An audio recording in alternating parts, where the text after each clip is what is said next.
नमस्कार, मैं मुकेश पाठक आपका स्वागत करता हूँ आपके इस अपने यूट्यूब चैनल में जस्ट वेदा। और आज हम लोग बात करने वाले हैं एक यजुर्वेद की एक उद्धरण से हम लोग शुरुआत करने वाले हैं। वो कहता है कि भद्रम कर्णेभिः शृणुयाम, अर्थात हमें अपने कानों से जो अच्छी बातें हैं उसको सुनना चाहिए। एक चीज़ मैं आजकल के युग में जो नोटिस करता हूँ कि विभिन्न संचार माध्यमों के द्वारा और हमारे आसपास के वातावरण के द्वारा बहुत सारी चीज़ें हम लोग ऐसे देखते हैं और इस तरह की चीज़ें सुनते हैं जिसका डायरेक्टली हमसे कोई लेना देना नहीं होता है। लेकिन वो सारी चीज़ें हमारी अशांति को बढ़ाने का ही कार्य करती हैं, हमारे विचारों का जो फोकस है उसको ये भंग करती हैं। तो यजुर्वेद का यह कथन बड़ा सटीक है, भद्रम कर्णेभिः शृणुयाम, मतलब हमें अपने कानों से जो अच्छी बातें हैं, जो हमारे लिए लाभकारी बातें हैं, उनको सुनना चाहिए और उन पर विचार करना चाहिए। तो यजुर्वेद के इस कथन कथन के बाद में अब हम लोग चलेंगे भगवत गीता की तरफ। और गीता के प्रथम श्लोक के बारे में आज हम लोग चर्चा करने वाले हैं। अगर आप संपूर्ण भगवत गीता को देखें तो इसमें 18 अध्याय हैं और लगभग 700 श्लोक हैं। तो इन 700 श्लोकों में अगर बात की जाए तो लगभग 574 जो श्लोक हैं वो भगवान कृष्ण के द्वारा कहे गए हैं, 84 श्लोक अर्जुन के द्वारा कहे गए हैं और 41 संजय के द्वारा कहे गए हैं और एकमात्र श्लोक कहा गया है राजा धृतराष्ट्र के द्वारा, जो कि सबसे शुरुआत में ही है। तो इसी श्लोक से हमारी श्रीमद् भगवत गीता शुरू होती है। तो ये शुरू में धृतराष्ट्र ने ये संजय को कहा और मैं आपको ज्यों का त्यों पढ़ के सुनाता हूँ श्रीमद् भगवद गीता से ही। धृतराष्ट्र उवाच धर्मक्षेत्रे कुरुक्षेत्रे समवेता युयुत्सवः मामकाः पांडवांश्चैव किम अकुर्वत संजय। अगर मैं इसका हिंदी में अनुवाद करूं तो हम लोग इसको इस तरीके से कह सकते हैं कि कुरुक्षेत्र में जमा हुए जो मेरे और पांडव के लोग लड़ने की थी इच्छा सबकी, लड़ने की है इच्छा सबकी, है अब क्या करने का योग। धर्म क्षेत्र अर्थात धर्म क्षेत्र में, कुरुक्षेत्र में समवेता युयुत्सव है, युद्ध की इच्छा रखने वाले जो लोग इकट्ठा हुए हैं। माम का अर्थात मेरे, पांडवा मतलब जो पांडवों के हैं, पांडवांस चैव किम अकुर्वत संजय, हे संजय उन लोगों ने क्या किया। तो यहाँ पे कुछ हमारे प्रश्न उभर करके सामने आते हैं। सबसे पहली बात है कि कुरुक्षेत्र को धर्म क्षेत्र क्यों कहा गया है। देखिए यहाँ पे ये युद्ध धर्म क्षेत्र में ही क्यों हुआ, इसके पीछे का एक बहुत बड़ा कारण मेरे दृष्टि में ये है कि युद्ध को भारतीय संस्कृति में हमेशा सकारात्मक अर्थों में लिया जाता है और ये माना जाता है कि युद्ध में अपने राष्ट्र के लिए संघर्ष करते हुए जो लोग वीर गति को प्राप्त होते हैं उनको सीधा स्वर्ग में स्थान मिलता है। उन्हें बहुत ही समाज के द्वारा आदर की दृष्टि से देखा जाता है और अक्सर ये धर्म क्षेत्रों के आसपास हम इनका वर्णन पाते हैं, नदियों के किनारे। तो एक तरह से ये भी एक धारणा रही होगी कि धर्म क्षेत्र के माहौल में और हो सकता है कि युद्ध होते होते रोका जा सके और वहाँ पे शांति की बात की जा सके। लेकिन धृतराष्ट्र का ये श्लोक जो उसका ये कथन है उसके एक तरह से उनकी मनोदशा को ये चीज़ दिखाता है। एक राजा के बारे में ये अपेक्षा होती है कि वो सारे लोगों के प्रति उनकी भावनाएं समान होंगी, लेकिन धृतराष्ट्र ने यहाँ पर शुरू में ही डिक्लेयर कर दिया है कि माम का पांडवांश्चैव, अर्थात मेरे लोग और पांडु के पुत्र जो कि उनके भाई थे।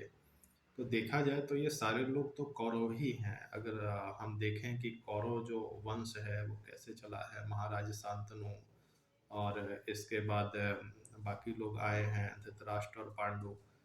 तो ये सारे तो एक ही वंश के लोग हैं, लेकिन यहाँ पर धृतराष्ट्र की ये जो भावना आ जाती है कि मेरे और पांडव के लोग, तो यह एक बहुत बड़ा कारण था।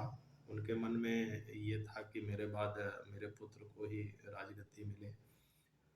और कृष्ण ने जब संधि कराने की कोशिश की थी भगवान कृष्ण ने, तो धृतराष्ट्र ने वहाँ पर भी अपनी शक्ति को नहीं दिखाया। वो अपने पुत्रों के पक्ष में ही उन्होंने अपनी भावनाओं का प्रदर्शन किया। तो यहाँ पे युद्ध लड़ने का एक बड़ा मकसद था, और ये स्पष्ट होता है कि धृतराष्ट्र पूछ रहे हैं कि धर्म भूमि कुरुक्षेत्र में लड़ने की इच्छा से जो लोग इकट्ठा हुए हैं उन्होंने क्या किया। तो यहाँ पर पहले का स्टेटमेंट देखिए, धृतराष्ट्र को पता है कि युद्ध लड़ने के लिए ही लोग गए हैं, तो जाहिर सी बात है कि उनसे लड़ाई की ही उम्मीद की जाती है। लेकिन यहाँ पर पूछने का मकसद यही है कि कहीं ऐसा तो नहीं कि कोई संधि वार्ता कहीं पे चल रही हो, या फिर पांडव पहले 5 गांव लेने के लिए तैयार थे, तो कहीं उन्होंने प्रस्ताव तो फिर इस तरीके का नहीं किया। उनको उम्मीद थी कि शायद ये युद्ध रोका जा सके। तो यह जस्ट एक वो इंक्वायरी कर रहे हैं, पूछ रहे हैं संजय से। और यहाँ पर एक चीज़ और देखने लायक है कि आखिर संजय को ही क्यों चुना गया था युद्ध का वर्णन करने के लिए। देखिए, संजय एक सारथी हैं महाराज धृतराष्ट्र के। और अगर पूरे महाभारत में देखें तो हमें तीन ऐसी जोड़ियाँ मिलती हैं जो कि बहुत ही एक जिसमें सारथी होता है और एक रथी होता है। एक जोड़ी तो हम भगवान कृष्ण और अर्जुन की देखते हैं, और एक जोड़ी जो कि वहाँ उपस्थित नहीं थी, और वो हम देखते हैं संजय की और धृतराष्ट्र की। तो धृतराष्ट्र को संजय पे बहुत ज़्यादा भरोसा था। शुरू में जो युद्ध देखने का जो ऑफर था वो धृतराष्ट्र को ही था महर्षि वेदव्यास के द्वारा, कि मैं आपको दिव्य दृष्टि प्रदान करता हूँ, आप इसको आप देख लीजिए। लेकिन उन्होंने मना कर दिया। धृतराष्ट्र ने कहा कि मैं इस युद्ध को नहीं देख पाऊंगा अपनों को मरते हुए, तो आप मेरे सारथी संजय को आप दिव्य दृष्टि प्रदान करें। तो वहाँ संजय में ये क्षमता आती है। अब ये साइंटिफिक डिबेट का एक टॉपिक हो सकता है कि आखिर संजय इन सब चीज़ों को कैसे देख सकता था। तो यहाँ पर मेरा जहाँ तक मानना है कि मनुष्य के मस्तिष्क की क्षमताएं और अनंत हैं। और एक साधारण सा मैं आपको बताता हूँ, एक साइंस में एक कहा जाता है स्टीयरिंग एक्सपेरिमेंट। तो उसमें क्या होता है कि कोई व्यक्ति अगर बैठा हो कहीं पे और दूसरा व्यक्ति उसके ठीक पीछे बैठा हो, और वो अपना ध्यान उस व्यक्ति के ऊपर केंद्रित करता है आगे वाले के ऊपर, तो इस बात की संभावनाएं बहुत अधिक बढ़ जाती हैं कि आगे वाला व्यक्ति पलट करके उसको पीछे देखे या फिर उसकी तरफ ध्यान उसका चला जाए। और नॉर्मल लाइफ में भी बहुत से लोगों का अनुभव है कि अगर आप किसी के बारे में बहुत ज़्यादा सोचते हो तो उसका भी ध्यान आपकी तरफ आकर्षित होता है। जैसे ये जो हमारे जो निकट संबंधी हैं उनके केस में देखा जाता है। तो ये जो घटनाएं हैं तो इनका एक्सप्लेनेशन, इनकी व्याख्या साइकोलॉजिकल बेस पे कभी की जाती है, कुछ घटनाओं की व्याख्या नहीं भी होती है। तो इस मामले में हम कह सकते हैं कि महर्षि वेद व्यास के द्वारा ऐसी ही कोई शक्ति प्रदान की गई थी संजय को। संजय उस युद्ध को कई एंगल से देख सकते थे। जैसे वो चाहते तो जान सकते थे कि किस योद्धा के मन में क्या चल रहा है। तो धृतराष्ट्र को उन्होंने कई दृष्टिकोणों से पूरे युद्ध का वर्णन उन्होंने प्रस्तुत किया कि ये ऐसे सोच रहा है तो उन्होंने ऐसा किया है। तो इस श्लोक के द्वारा हमारी पूरी की पूरी भगवत गीता यहाँ से शुरुआत होती है, और आगे इस यात्रा को हम जारी रखेंगे। मैं आशा करता हूँ कि इससे नया कुछ जानने को आपको मिला होगा इस कम समय में। तो आगे भी हमारे साथ जुड़े रहें, इस चैनल को सब्सक्राइब करें, और आपके जो कमेंट्स हैं तो उसका हार्दिक स्वागत है।